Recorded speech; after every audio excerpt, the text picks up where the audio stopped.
மன்னார் வளைகுடா மற்றும் வாக்ஜலசந்தி கடல் பகுதிகளில் கடலோர காவல் படையினர் சுதந்திர தினத்தை கோலாகலமாக கொண்டாடினர். நாட்டின் தென்கோடியில் கடல் பரப்பில் ரோந்து பணியை மேற்கொண்டு வரும் இந்திய கடலோர காவல் படையினர் கடற்படை கப்பல் மற்றும் ரோவர் கிராப்ட் ரோந்து கப்பலில் சென்று தனுஷ்கோடி, அரிச்சல் முனை, பாம்பன் சாலை பாலம் உள்ளிட்ட இடங்களில் தேசிய கொடியை ஏந்தி சுதந்திர தினத்தை கொண்டாடினர். அதன் ட்ரோன் காட்சிகளையும் வெளியிட்டிருக்கிறார்கள்.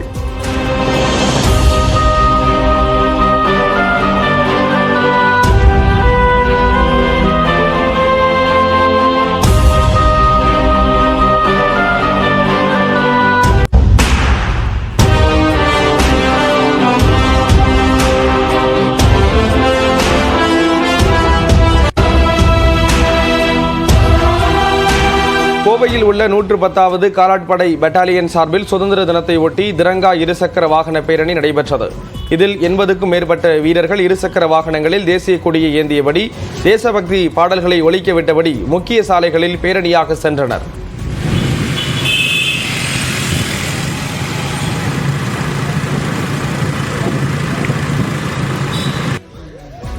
சுதந்திர தினத்தை ஒட்டி ஆவடியில் ராணுவ வீரர்களுக்கான ஆடை தயாரிக்கும் தொழிற்சாலை முன் புதிதாக அமைக்கப்பட்ட அசோக சின்னத்தை அதன் பொது மேலாளர் PS ரெட்டி திறந்து வைத்தார்.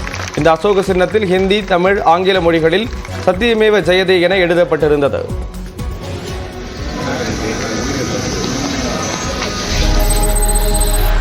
பழனி தண்டாயுதபாணி சாமி கோயிலுக்கு வந்த பக்தர்களுக்கு சுதந்திர தினத்தை முன்னிட்டு சிறப்பு அன்னதானம் வழங்கப்பட்டது. விடுமுறை தினம் என்பதால் பழனி கோயிலுக்கு ஏராளமான பக்தர்கள் வந்திருந்த நிலையில் மலைக்கோயில், தங்க கோபுரம் உள்ளிட்ட பகுதிகளில் காவல்துறை பாதுகாப்பு அதிகரிக்கப்பட்டிருந்தது.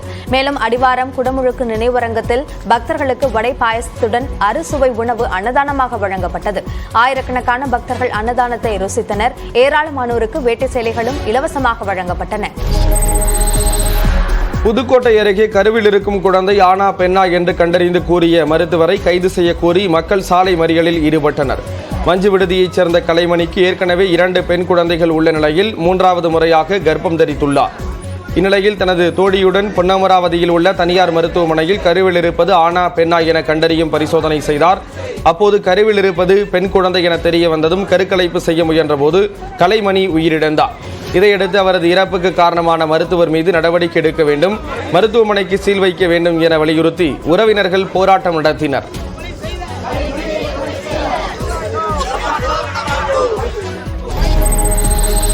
திருவண்ணாமலை அண்ணாமலையார் கோயில் மலை உச்சியில் உள்ள நந்தி சிலை வழியாக தண்ணீர் கொட்டும் ரம்யமான வீடியோ காட்சி வெளியாகியுள்ளது. திருவண்ணாமலை மாவட்டத்தில் கடந்த சில நாட்களாக இரவு நேரத்தில் இடியுடன் கனமழை பெய்தது. இதன் காரணமாக அண்ணாமலையார் கோயிலின் பின்புறம் அமைந்துள்ள 2668 அடி உயரம் கொண்ட தீபமலையில் உள்ள புண்ணிய தீர்த்தங்களுக்கு நீர்வரத்து அதிகரித்துள்ளது.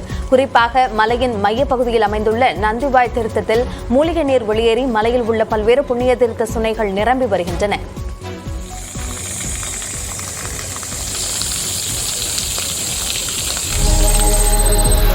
எழுபத்தி 8வது சுதந்திர தினத்தை முன்னிட்டு தேனியில் உள்ள தனியார் கல்லூரி மாணவிகள் ஒருங்கிணைந்து நின்று தேசிய கொடி வடிவை உருவாக்கினர். 2738 மாணவிகள் இணைந்து தரையில் அமர்ந்து மூவண்ண துணிகளை போர்த்தி கொண்டு தேசிய கொடியை உருவாக்கினர். 78வது சுதந்திர தினம் என்பதை குறிக்கும் விதமாக 78 என்ற எண் வடிவத்திலும் அமர்ந்திருந்தார்கள்.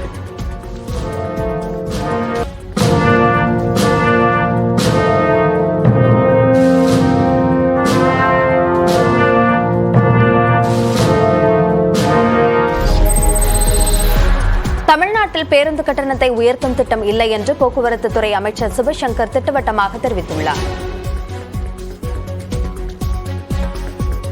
அமைச்சர் சிவசங்கர் இருக்கிறார், எங்களை வழிநடத்துகிறவர் முதலமைச்சர் இருக்கிறார். எங்களுக்கு தெரியாமல் அன்புமணிக்கு மாத்திரம் இது எப்படி தெரிந்தது என்பதுதான் அன்புமணிக்கு தான் சொல்ல வேண்டும். போக்குவரத்து துறை மிகப்பெரிய நஷ்டத்தில் இருக்கிறது. கட்டணம் உயர்வு செய்ய வேண்டும் என்று தொழிலாளர்களே இந்த கருத்தை வலியுறுத்தி வருகிறார்கள். அரசு பேருந்தில் பணியாற்றுகின்றவர்கள், தனியார் பேருந்து வைத்திருக்கின்ற உரிமையாளர்களும் இந்த கருத்தை வலியுறுத்தி வருகிறார்கள். ஆனால் நம்முடைய முதலமைச்சர் நம்முடைய மக்கள் மீது அந்த சுவையை ஏற்றக்கூடாது என்பது அந்த எண்ணத்தில் தான் இதுவரை பேருந்து கட்டணம் உயர்த்தப்படாமல் இருக்கிறது. தமிழ்நாட்டில் போக்குவரத்து தொழிலாளர்கள் எதிர்த்தாலும் மக்களின் நலனை கருத்தில் கொண்டும் கால மாற்றத்தை கருதியும் தனியார் மினி பஸ் சேவைக்கு அனுமதி தரப்படும் என்றும் அமைச்சர் சிவசங்கர் தெரிவித்தார். திராவிட சித்தாந்தம் நாட்டை துண்டாட விரும்புவதாக ஆளுநர் RN ரவி கூறியிருக்கும் நிலையில் பாஜகவின் சித்தாந்தம் தான் பிரிவினையை தூண்டுவதாக காங்கிரஸ் மாநில தலைவர் செல்வ பெருந்தகை பதிலடி கொடுத்திருக்கிறார். சென்னையில் செய்தியாளர்களிடம் பேசிய அவர் பாஜகவின் சித்தாந்தம் போலியானது என்றும் விமர்சித்தார். இவர்கள் தான் பிரிவினைவாதையை தூண்டுபவர்கள். சுதந்திரம் வாங்கி கொடுத்தது காங்கிரஸ் பேரியக்க தலைவர்கள்.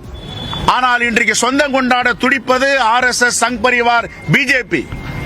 இந்த கொடியை பிடிக்கிறான் என்றால் காங்கிரஸ்காரனுக்கு உரிமை உண்டு, RSS, சங் பரிவாருக்கு கிடையாது, பாஜக கிடையாது. போலி தலைவர்கள், போலியாக உருவாக்கப்பட்டவர்கள்.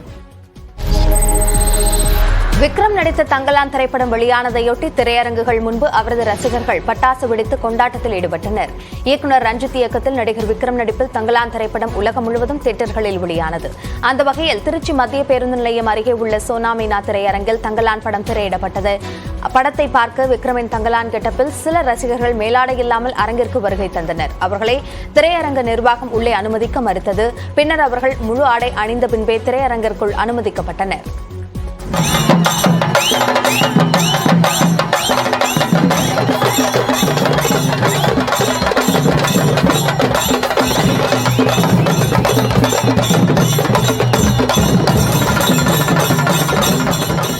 இதேபோல் நெல்லையில் ராம் முத்துராம் திரையரங்கு முன்பு குவிந்த ரசிகர்கள் அங்கு வைக்கப்பட்டிருந்த தங்கலான் பட பேனருக்கு பாலபிஷேகம் செய்து பட்டாசு வெடித்து கொண்டாடினர்.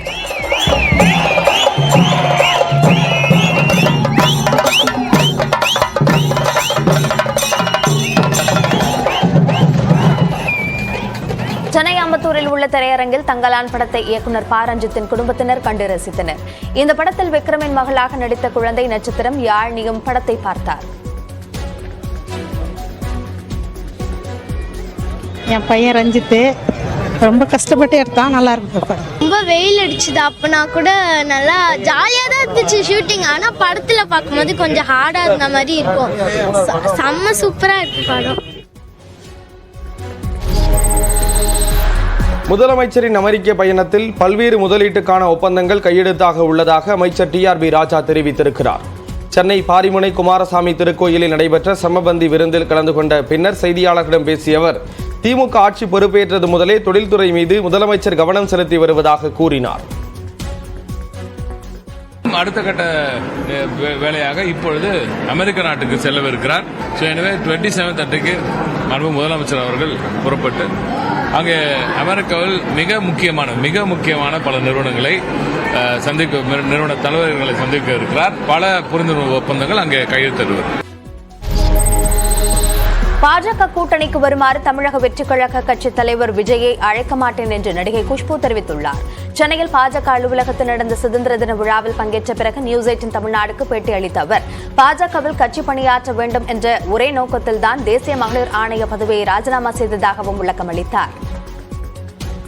அவர் ரொம்ப புத்திசாலிங்க. அவருக்கு ஒரு அட்வைஸே தேவையில்லை. அவர் எடுத்த முடிவு நல்லா தான் இருக்கும். அரசியலுக்கு வந்திருக்காரு, வரட்டும். யார் வேணாலும் அரசியலுக்கு வரலாம். அவருக்கு என்னுடைய வாழ்த்துக்கள்.